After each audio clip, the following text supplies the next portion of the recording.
What up, gang? Welcome to the channel, man. I'm back with another video. It's actually getting ready to rain here in the next 45 minutes to an hour from what I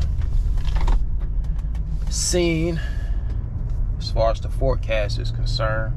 But I just wanted to drop this video real quick, man. Before I get into what I really want to talk about, I just want to say this. Guys, be careful. The scammers are out there, man. I got scammed a few days ago. I think it was Wednesday. I was attempted to send my wife some money. She was going grocery shopping, and I was getting ready to send her some cash and noticed all these fraudulent charges on my account. Made my eyes light up when I seen all these charges. It was like $3,000 worth of fraudulent charges in this one account, and immediately I called the bank to report it. I have no idea how I got scammed. There's so many different ways now where scammers can, get your information, whether it's, you going online, using your card to purchase certain things, or even at the gas station now, they make devices where they can put on the gas pumps on the card reader if you're using the card in particular, and get all your information. So it's no telling, man. It's just so many ways now. Scammers have really gotten very creative when it comes to trying to get people's information. I can't tell you guys how many emails and text messages I get that I know for a fact is scamming. It's crazy, man. Some of these scamming tactics are obvious, but then there are some where it's like maybe you question it a little bit. But the good thing is, I've already gotten half the money back. The thing about this particular banking institution, I don't know if all of them like this or not. There may be, but when you have charges on your account, in this case, these are fraudulent charges, you have to wait until the charges actually post to your account before you can file a claim. So when I found out about it, it was Wednesday evening. The banks had already been closed and all that type of stuff. So the representative I spoke with, she told me I actually could have went to a branch to get some type of instant card or something like that, to where I can still be able to get funds out of my account if I wanted to. But again, the banks were already closed, so that wouldn't have worked. But yeah, she told me that in order to file a claim, you have to wait until the charges actually post. But she's seen all the charges. She also said that it looks like they tried to make some other charges too that I guess didn't go through for whatever reason, but the representative was able to see it on her side. I just said all that, man, to say just be careful, guys. Typically, I don't know why, but in these type of situations, normally the bank will reach out to you when they think that there's some type of suspicious activity going on with your account, just to verify, make sure that it's you using the card, or you making these type of transactions. So, but for some reason it didn't happen this time. It is what it is, man. I want to talk about trucking and lifestyle choices today, man. And hopefully this video isn't offensive to anybody, because I'm gonna say some things that some people could possibly take offense to it. But I just want you to understand that that's not my intention. And I want to apologize in advance if you do feel some type of way about something that I say. But really, I just want to just be honest today, and I just keep it real. A lot of people don't like the truth, but sometimes the truth hurts. Life is about choices. It's so easy to blame everything and anything else for the situations that we find ourselves in. I'm guilty of doing this as well, you know, blaming other people, blaming things, just blaming everything else except myself for causing me to be in certain situations. If you look at where you are right now in life, whether that's personal finance, your career, relationships, etc., you could just go down the list, right? The decisions that you've made around those aspects of your life, whether it's bad or good, has brought you to where you are right now. And I've talked about this in the past, but I just feel like this need to be repeated. We all have made bad decisions. I've definitely made my fair share of bad decisions, and all of those aspects of my life that I just mentioned, I can look back on those particular things in my life, whether it's regarding personal finance, career choices, relationship choices, and things that I've done. I think we all can look back and say, man, that was dumb. Or maybe I should have made a different decision and I probably could have had a different outcome. I think we all can just look back on certain things that we've experienced and be honest with ourselves and say, like, yeah, that was a dumb decision. And we got to hold ourselves accountable for that. But I can honestly say that there are certain things that at the time, it was a dumb decision. Don't get me wrong. But I was able to take away something positive from that decision that I made or from that situation.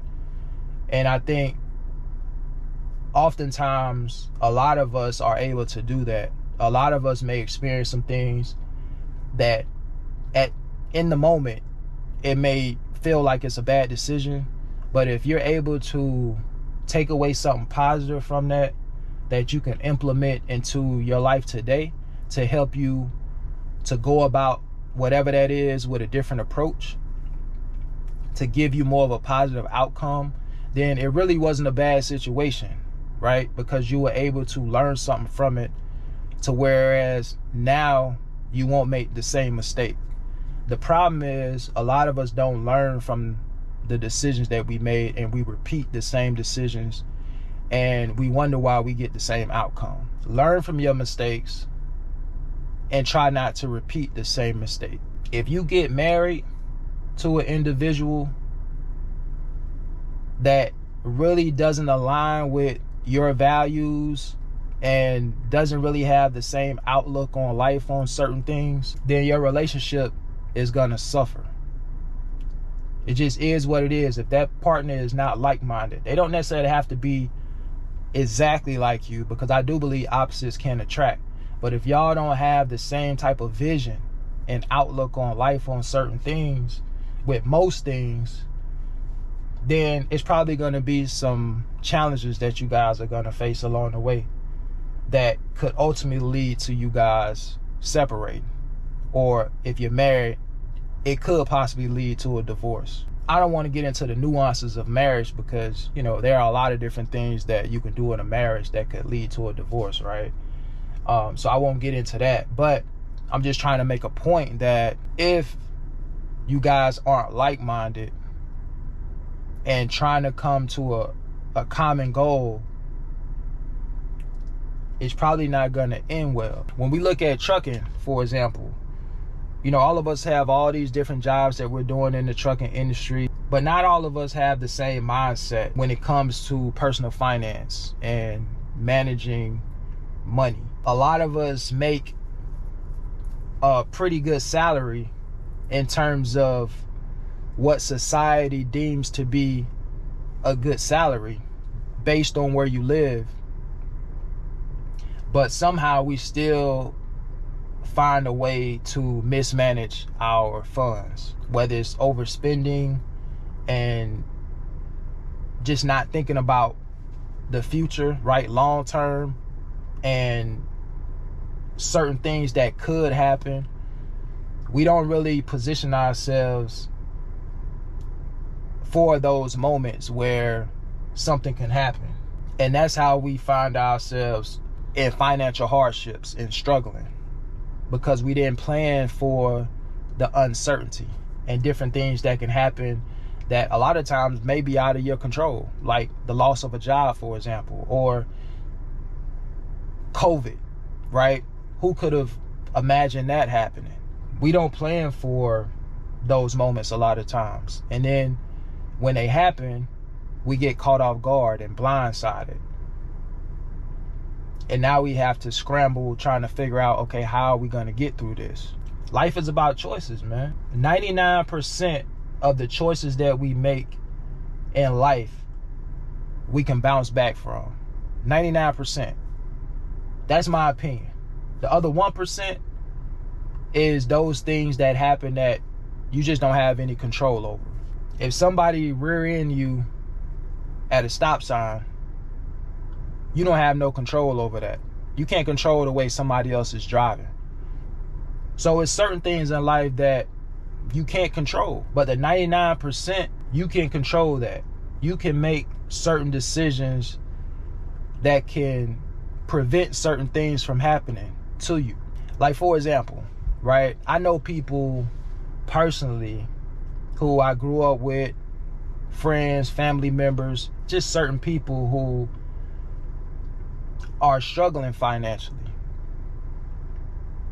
But these same people, some of them will go out and have kids, more kids, even when they're struggling now. And I'm thinking to myself, like,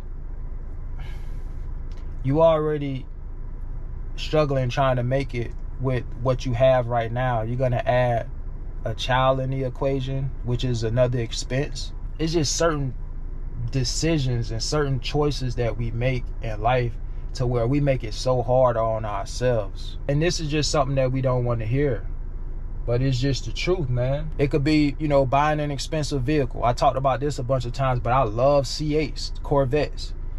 I love them. But right now, financially, where I want to be, if I were to get one of those, it'll put me back so far from my financial goal to the point to where when I think about it, it's not worth it for me right now. That's not to say I won't get one in the future, but right now, over the next couple years at least, that's not where my mind is at. It's just certain things, man. You really have to put things into perspective, and you really have to figure out, okay, where you want to be financially, where you want to be in life, period. Don't try to keep up with the Joneses. Don't worry about what people say if you're, you know, in your 30s and you have to go back and move with your parents for a little bit to stack your money up. If it makes sense for you and your situation, do it. Whatever you choose to do in trucking, man, just be smart. You know, I was watching a video a couple days ago, listening to this owner operator. This guy had to be in his early 70s. Said he's been driving a truck for over 30 years. And the guy said, and this video actually came out a year ago, and this guy was saying he only had $1,200 to his name. And he said he's living out of his truck.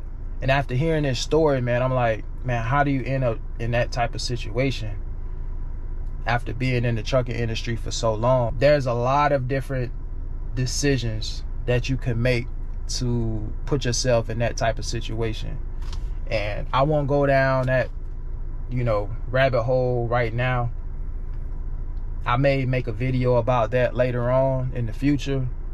But, you know, it was just really sad to hear somebody that's been in the industry for that long, and somebody, you know, that's that old to be in that type of situation, man. He was talking about how, you know, the trucking industry used to pay pretty good back in the day. Now, you know, the rates are down and you can't make any money now and all of these type of things. And I'm like, man, how long do you have to do the same thing before you realize it's not working? That's just what I'm thinking in my mind. How long do you have to do the same thing before you pivot and try something else? You know what I mean? I don't know, bro. And again, man, this video was a year ago. Hopefully that gentleman is in a better situation now, but that video is on YouTube, man. Again, I may react to it one day and kind of talk about it. Shout out to DB, man. I heard DB say something that was real too, man, and he was just talking about it like, bro, if you're doing the same thing over and over and over and you're getting the same result and it's not a good result, how long are you going to keep doing it before you realize that it's just not working and you need to do something different? Come on, man. And look, guys, I'm not saying trucking is the answer for every situation, right?